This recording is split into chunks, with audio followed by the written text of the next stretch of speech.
Hello everyone, welcome back to the channel Future with Tarot. ये reading होगी Gemini के लिए और इसमें हम मई मंथ के रिगार्डिंग मैसेजेस देखेंगे और फ्यूचर में मैं वीकली रीडिंग्स भी अपलोड करूंगी, तो आप बाद में जाकर इनको भी देख सकते हैं। तो पहला ही आपके लिए मैसेज है कि आपके लाइफ में इमोशनल अबंडेंस आने वाली है। कोई न्यू इंसान आपकी लाइफ में आ सकते हैं और उनके आने के साथ साथ आपकी जो फाइनेंशियल अबंडेंस है वो भी इम्प्रूव होगी। छोटा सा कोई आपको गिफ्ट मिल सकता है या फिर अगर आपको कोई फाइनेंशियल सपोर्ट चाहिए था तो वो कुछ ना कुछ इनिशिएशन एटलीस्ट आपको मिलेगा जरूर। नेक्स्ट मैसेज ये है कि सिर्फ एक ही अपॉर्चुनिटी नहीं आ रही है आपकी लाइफ में। इमोशनली काफी सारे ऑप्शंस आएंगे इस मंथ में। मींस आपका जो अट्रैक्शन होने वाला है लोगों का आपकी तरफ और आपका भी लोगों की तरफ, तो वो काफी ऑप्शंस रहने वाले हैं। ऐसा नहीं है कि सिंगल ही ऑप्शन होगा, क्योंकि आप 7 ऑफ कप्स में भी देख सकते हैं कि कप्स रिप्रेजेंट करता है आपके इमोशंस को। और जब इसमें 7 कप्स है तो मिस्टीरियस वे में कुछ लोग आपको अप्रोच कर सकते हैं। आपने कभी सोचा नहीं होगा कि आप इनके साथ भी मतलब कुछ एक हेल्दी रिलेशन आप क्रिएट कर सकते हो, लेकिन ऐसी पॉसिबिलिटीज बहुत ज्यादा बन रही हैं। कुछ लोगों के पास जो आपके लाइफ में आ रहे हैं कुछ बहुत ज्यादा ही वेल्दी होंगे, कुछ लोगों के पास बहुत ज्यादा टेक्टिक्स वाला माइंड होगा। मीन्स किसी चीज को करने की जो अप्रोच है वो बहुत डिफरेंट होगी। इस तरीके के इंसान हो सकते हैं, या फिर कुछ इंसान ऐसे भी हो सकते हैं जो कि सिर्फ और सिर्फ फाइनेंशियली बहुत ज्यादा अच्छे हैं, इमोशनली इम्बेलेंस हैं। और ये भी पॉसिबिलिटी है कि इनमें से आप किसी ऑप्शन को सेलेक्ट करोगे ना तो वो जो इंसान है लॉयल तो होंगे लेकिन थोड़े से स्टबर्न टाइप के होंगे। मीन्स आप उनके साथ ही कमिटेड रहो, लेकिन अगर आप किसी और से बात कर रहे हो उनको उस चीज से प्रॉब्लम नहीं है, बट उनको ये लगता है कि आप अपना टाइम इन्वेस्ट फालतू चीजों में ना करके आप अपने करियर की तरफ कर सकते हो, क्योंकि वो भी करियर ओरिएंटेड पर्सन है। और ये शो कर रहा है नाइट ऑफ पेंटिकल्स। तो क्या है कि इसमें इमोशनली तो वो उन्होंने अपने आप को कि कोई हर्ट ना कर पाए, इसलिए उन्होंने एक आर्मर पहना हुआ है।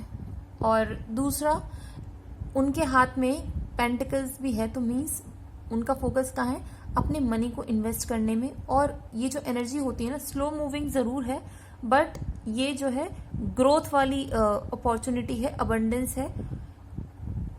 इनका जो हार्ड वर्क होता है ना वो इनको हमेशा सक्सेस की तरफ लेकर जाता है। दूसरा, अगर आप ऐसे लोगों के साथ कॉम्बिनेशन में काम करोगे या फिर ऐसे लोगों से कुछ ना कुछ आप डेली सीखते रहोगे ना, तो आपकी लाइफ भी किंग ऑफ पेंटिकल्स वाली बन जाएगी इस मंथ में। बिकॉज किंग ऑफ पेंटिकल्स की एनर्जी होती है ऐसा इंसान जो कि अपनी लाइफ में अपने हार्डवर्क की वजह से मटेरियलिस्टिक चीजें सारी अचीव कर चुका हो।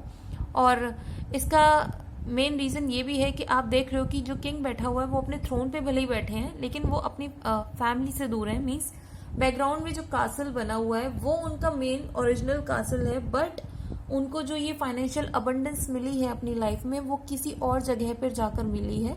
मीन्स जो लोग अपने घर से दूर रहकर कोई काम कर रहे हो ना, वहां पर आपको सक्सेस के चांसेस बहुत ज्यादा हैं।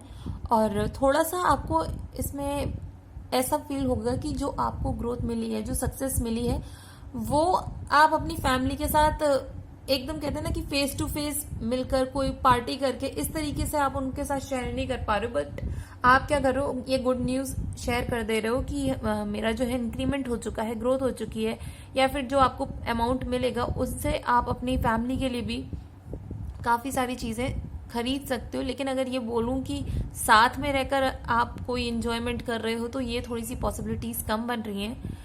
नेक्स्ट कार्ड है एम्परर कार्ड। तो ये शो कर रहा है कि आप अपने हार्डवर्क की वजह से और स्ट्रगल्स की वजह से एक एक्सपीरियंस्ड इंसान बन जाओगे, और वो जो एक्सपीरियंस है आपको लिटरली फोकस और देगा कि ग्रोथ और किस तरीके से आप कर सकते हो। क्योंकि किंग ऑफ पेंटिकल्स और एम्परर कार्ड जब कंबाइन होकर आते हैं तो ये मेनली फोकस कहाँ पर दिखाते हैं, आपके पैसों के ऊपर, ठीक है। और ये ऐसे इंसान होते हैं कि इनको एम्परर की एनर्जी मीन्स ऐसी हो जाती है कि ये अपना जो पूरा टाइम है ना वो ग्रोथ पर फोकस करेंगे, और सामने से कोई इंसान कुछ भी नेगेटिव एनर्जी के साथ आता है तो इनको ये भी पता है कि उसको कैसे रिमूव करना है। लेकिन आपके एक्सपेंसेस पर भी थोड़ा सा आपको ध्यान देने की जरूरत है, क्योंकि जितना अमाउंट आ रहा है उसको एकदम से हर चीज में इन्वेस्ट मत करना, थोड़ा सा सेव करने की भी जरूरत है। और अपने कलीग से थोड़ा सा आपको बचने की जरूरत है। मीन्स वो जेलस फील करेंगे, क्योंकि आप स्टार्टिंग में जो है ग्रो करोगे बहुत धीरे धीरे, लेकिन कुछ टाइम पीरियड के बाद आपको ऐसी फीलिंग आएगी कि यार ये ग्रोथ हो ही नहीं रही है। लेकिन अगर आप उसी स्टेप पर और मेहनत करोगे तो आपकी एक्सपोनेंशियल ग्रोथ होना शुरू हो जाएगी, जो कि आपको किंग ऑफ पेंटिकल्स और एम्परर की एनर्जी में लेकर जाएगी। नेक्स्ट कार्ड है हायरोफेंट का कार्ड। तो ये शो करता है कि जो लोग मैरिज करना चाहते हो, लव मैरिज स्पेशली, उनको मैं बोलूंगी कि या तो आप थोड़ा सा वेट करो, पेशेंस रखो, एक दूसरे के साथ थोड़ा सा और आपको टाइम स्पेंड करने की जरूरत है, और आप अपनी मैरिज के रिगार्डिंग प्लान्स बनाइए। ऐसा ना हो कि आप शादी करने का वो जो एक जुनून होता है ना कि हमें साथ में रहना है, जो भी प्रॉब्लम आएगी हम साथ में झेल लेंगे, ऐसा मत करना।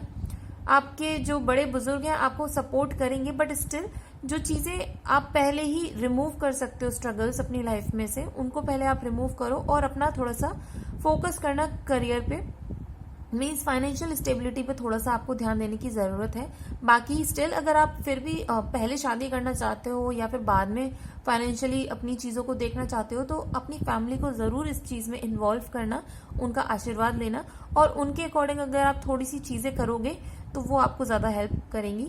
दूसरा, कुछ लोगों को अगर अपनी लाइफ में गाइडेंस चाहिए तो आप किसी ऐसे बड़े इंसान के पास जाइए जिनको लाइफ में एक्सपीरियंस ज्यादा हो।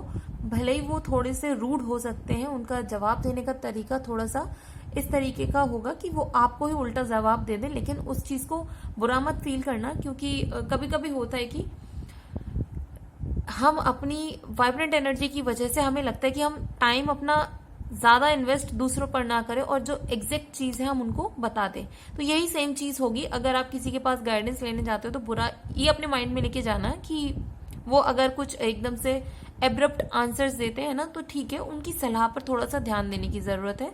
और कुछ लोगों को वोकेशनल ट्रेनिंग के लिए या फिर आप कुछ और हायर एजुकेशन के रिगार्डिंग कुछ भी करना चाहते हो, तो ये राइट टाइम है आप करो, क्योंकि जो भी एजुकेशन आप लोगे उसको यूटिलाइज जब आप करोगे तो आपकी लाइफ में लिटरली मतलब जॉब अगर आप फ्यूचर में करना चाहते हो उस नॉलेज के बेसिस पर, तो आपको जॉब भी मिलने के चांसेस बहुत ज्यादा हैं।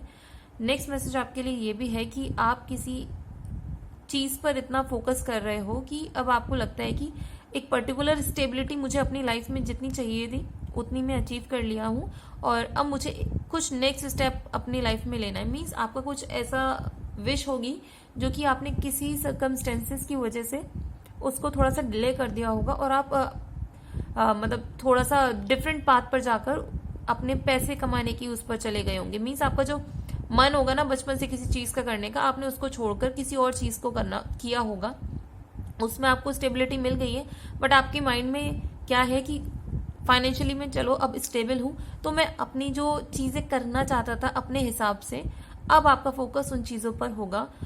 लेकिन एक चीज और बोल दूं, क्योंकि पेज ऑफ पेंटिकल्स और फूल की एनर्जी कंबाइंड होकर आई है और फिर आया 3 ऑफ वॉन्ड्स का कार्ड, तो और फिर टेम्परेंस का कार्ड भी ऑब्वियसली, तो ये बोल रहा है कि भले ही आपकी लाइफ में स्टेबिलिटी है, सब कुछ है, आप थोड़ा सा पेशेंस रखो, क्योंकि कभी कभी होता है खुश होने की वजह से गलत स्टेप्स ले जाते हैं। और मैं ये नहीं बोल रही कि गलत स्टेप्स ऐसे हैं कि आपकी जो स्टेबिलिटी है वो छिन जाएगी, ऐसा कुछ भी नहीं है। मैं बस इतना बोल रही हूँ कि जो पर्पस है आपकी लाइफ का, अगर आप उसको और जल्दी अपनी लाइफ में चाहते हो ना, कि मतलब कोई काम आप 3 साल में करो डिफरेंट पाथ को अप्रोच करते हुए, तो इससे बेहतर है ना कि आप थोड़ा सा टाइम पहले अपने लिए निकालो, उसमें अपने लिए प्लान्स को डेवलप करो कि उस चीज को आपको करना कैसे, एग्जीक्यूट कैसे करना है। ठीक है, तो आप जब ये प्लान्स बना लो उसके बाद आप अपने पाथ पर चलना शुरू करो, तो उसमें आपको सक्सेस मिलेगी। और सक्सेस मिलने की बात मैं इसलिए और बोल रही हूँ क्योंकि 3 ऑफ वॉन्ड्स जब आ जाता है तो ये शो करता है जैसे ही आप अपनी चीजों को प्लान करके करना शुरू करते हो, एक एक स्टेप लेके शुरू करते हो ना, तो जो आगे आपको बहुत सारी खुली जमीन दिख रही है, तो ये शो करता है वास्ट अपॉर्चुनिटीज आपके पास, कि आपके पास इतनी अपॉर्चुनिटीज आएंगी कि आप उनको अचीव कर लो। और फिर टेम्परेंस में पीछे की तरफ माउंटेन्स पे से ना जो सूरज उग रहा है, तो ये भी शो कर रहा है कि सक्सेस है, ग्रोथ है। मेन चीज है कि आपको थोड़ा सा प्लान्स को बनाते हुए और उनके ऊपर काम करते हुए चलना होगा। बाकी अगर आपको किसी का सपोर्ट चाहिए तो वो भी आपको मिलेगा। आपके इस मंथ में ना मुझे कुछ ना कुछ ट्रैवलिंग की प्लान्स दिख रहे हैं, और जो लोग काम कर रहे हो बिजनेस वाइज या कहीं पर भी, तो मतलब जॉब करने वाले लोगों का ये है कि आपको फॉरेन ट्रैवल्स के लिए कुछ ना कुछ आ सकती है न्यूज़। और जो लोग बिजनेस कर रहे हैं, तो मैं एक चीज़ आपको बोलूंगी कि अगर आप सिर्फ एक ही जगह पर अपना बिजनेस को फोकस करे हुए हो तो उसको ग्रो करने की सोचो डिफरेंट सिटीज में, या फिर आउट ऑफ इंडिया भी ग्रो करने की सोचो, या फिर उसको आप ऑनलाइन ले जा सकते हो। ठीक है, तो उससे आपको बहुत हेल्प मिलेगी। और लिटरली बोल रही हूँ कि ये चीजें अगर आप थोड़ा थोड़ा छोटे छोटे स्टेप्स अभी लो, क्योंकि चीजों को कंप्लीट होने में 1 से 2 साल का टाइम लगता है। और टाइम भी क्यों लगता है, क्योंकि हम किसी चीज को अगर न्यू तरीके से स्टार्ट करते हैं ना, तो उसको ग्रो करने में बस वो जो मतलब मेन टाइम चाहिए होता है ना, बस वो स्टार्टिंग के 1-2 साल होते हैं। बाकी आपकी जो ग्रोथ है वो लोगों को पता चलती जाती है, तो वो आप पर ट्रस्ट करना शुरू कर देते हैं कि आप रिलायबल इंसान हो और हम आपके ऊपर ट्रस्ट कर सकते हैं, और आपकी जो प्रोडक्ट्स हैं या फिर जो आपकी सर्विसेज हैं उनको ले सकते हैं। तो थोड़ा सा बस पेशेंस रखिए इस मंथ में। और आपकी रीडिंग अगर आपके अकॉर्डिंग रेजोनेट की हो तो do like, share, comment and subscribe to my channel Future with tarot.